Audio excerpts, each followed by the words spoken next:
बाबा साहब ने संविधान में हम लोगों को सबसे पहले शिक्षा का अधिकार दिया।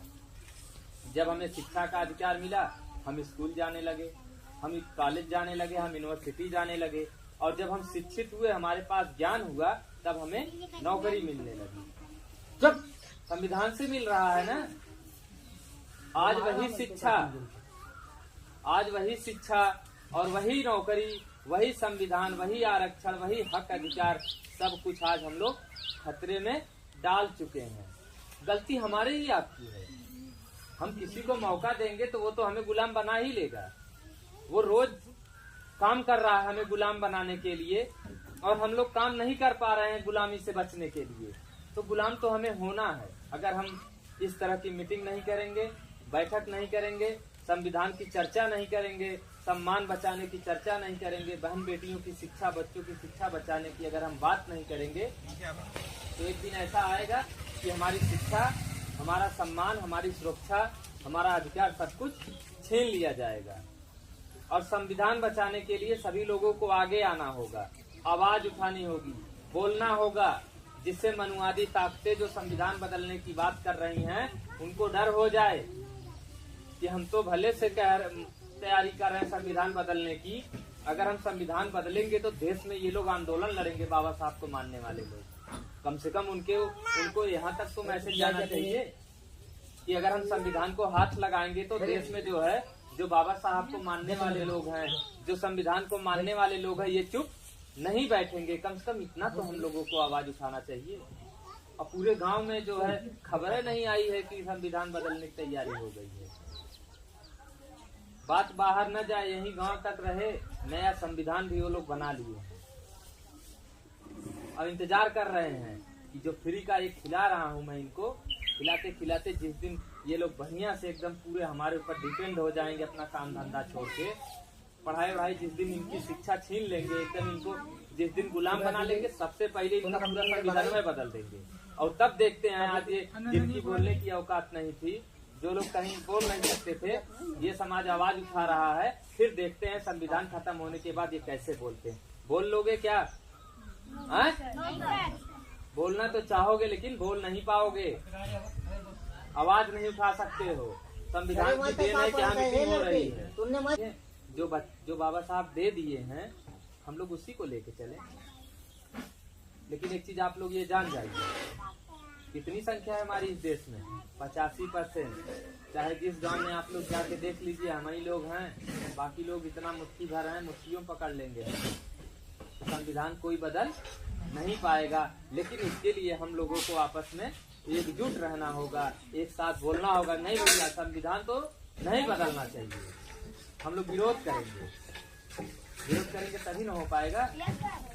और एक चीज आप लोग ये भी जान लीजिए कि एक नारा है हम लोगों का कि जब तक सूरज चांद रहेगा, बाबा तेरा नाम रहेगा, और तब तक भारत का संविधान रहेगा। तो हमारे लोग कमजोर नहीं है। हम लोग संविधान बचाने के लिए अगर हम लोगों को फांसी पे भी चढ़ना होगा तो हम लोग वहाँ भी चढ़ेंगे, लेकिन अपने समाज को हक अधिकार दिला के रहेंगे।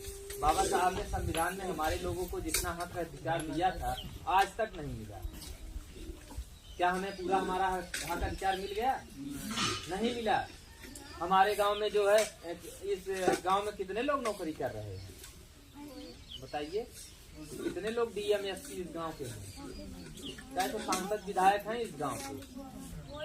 कोई नहीं है ना। तो हिस्सा कोई खा रहा है, इसका मतलब अब खा इसलिए रहा है कि हम उतना काबिल नहीं बने, हम उतनी शिक्षा नहीं हासिल किए।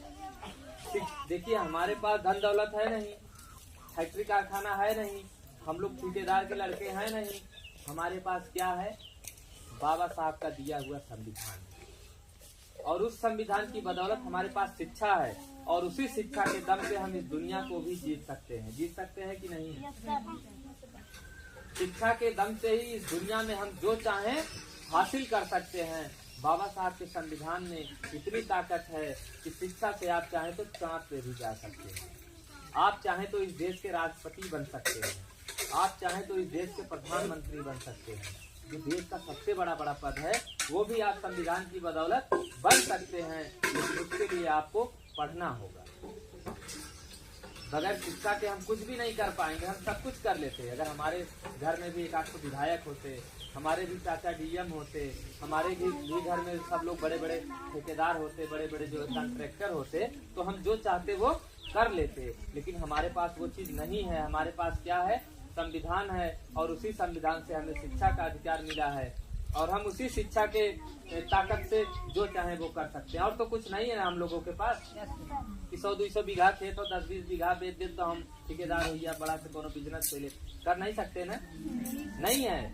संविधान के अलावा और शिक्षा के अलावा हमारे पास कुछ भी नहीं है। ये झोपड़ झोपड़िया, ये घर मकान, ये कुछ नहीं है।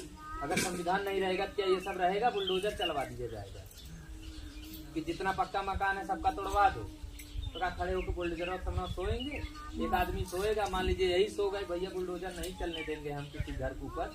इनके ऊपर अगर बुलडोजर चढ़ा के इनको मार डाला, घर गिरा दिया, तो पूरा गांव वाले कहेंगे कि घरवा का हम तो गाँव में छोड़ के जा रहे हैं। यही हुआ है पहले वो लोग एक आदमी को मार देते थे ना, तब पूरा गाँव में सब छोड़ भाग जाते थे। फिर वही ब्राह्मणवादी लोग कब्जा करके जमींदार बन जाते थे उस गाँव। फिर दूसरे आदमी को बुला के कहते थे अब यहाँ खेती करो, ये खेत हमारा। एक को दो को वो मारते हैं, हमेशा एक ही दो को मारते हैं। और हमारा समाज कमजोर है, डरा हुआ है। आज से नहीं, हजारों साल से डरा हुआ है। भयभीत, हमेशा जो है इसके ऊपर अत्याचार हुआ है, हमेशा इसका इस्तेमाल किया गया है।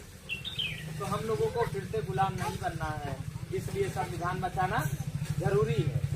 और संविधान बचाना इसलिए जरूरी है क्योंकि बाबा साहब ने उसे बनाने में अपना पूरा जीवन कुर्बान किया है। बाबा साहब ने अपने 4 बच्चों का त्याग किया है। उनके बच्चे बाबा साहब से मर गए, हमें आपको हक अधिकार दिला है। महिलाओं को इस देश में पढ़ने का अधिकार नहीं था और स्कूल जाने का अधिकार नहीं था। यहाँ तक कि आप लोग जानते होंगे महिलाओं को घर से निकलने का अधिकार नहीं था। और शायद आप लोग इस चीज को नहीं जानते होंगे, पहले जो महिला विधवा हो जाती थी उसको जिंदा जला दिया जाता था। जिनके पति मर जाते थे उस महिला को ये कहा जाता था कि ये पापिन है, इसने कोई पाप कर्म किया था इसलिए इसका पति मर गया। अब अगर ये गांव में रहेगी तो पूरे गांव को जो है कलंकित कर देगी, इस महिला को अभी जिंदा जला देना चाहिए। तो पहले महिलाओं को जिंदा जलाया जाता था, और एक लोगों को नहीं। और जलाने वाले कौन थे? गांव को लोग। जैसे कोई पति किसी का आदमी मरा, तुरंत उस औरत को सब लोग घेर लेते थे, अब इस पापी को जल्दी जल्दी जलाओ। अपने ही लोग जलवाते थे। क्यों? क्योंकि वो मानसिक गुलामी में उलझे हुए थे, अंधविश्वास पाखंड की वजह से। वो कहते थे कि बहुत बड़ा पाप लगेगा, पूरा गाँव में मर जाएगा, सफा हो जाएगा। और इस तरह की बात करके जो है महिलाओं को जिंदा जला देते थे। जो महिला विरोध करती थी उसका हाथ पैर बांध के वही जब उसकी चिता जल रही होती थी उसी फेंक देते थे। महिला छोटे छोटे बच्चे चिल्ला चिल्ला के रो रहे हैं, बाप तो मर गया, ठीक है, माँ को भी जला देते थे। तो हमारे देश में ब्राह्मणवादियों ने, मनुवादियों ने ऐसा भी नियम बनाया था। उन्होंने महिलाओं के साथ बहुत अत्याचार शोषण किया। बाबा साहब ने हिंदू कोड बिल लागू करके हमारे जो है बहन बेटियों को, माताओं को, सबको हक अधिकार दिया। नहीं तो आप लोगों को पढ़ने का अधिकार कभी नहीं था। महिला हमेशा से अशिक्षित रही है इस देश में संविधान के लागू होने से। कहीं कोई अधिकार ही नहीं था। महिलाओं से सिर्फ सेवा का काम लिया जाता था। महिलाओं को सिर्फ जो है घर के अंदर रखा जाता था, उनसे काम कराया जाता था। आज महिला बराबरी कर रही है, महिला शिक्षा में, नौकरी में, यहाँ तक कि आज हमारे देश की राष्ट्रपति भी महिला है। संविधान की वजह से, कि और किसी की वजह से है, सिर्फ और सिर्फ संविधान की वजह से। जो भी नियम कानून इस देश में चल रहा है सब संविधान से चल रहा है।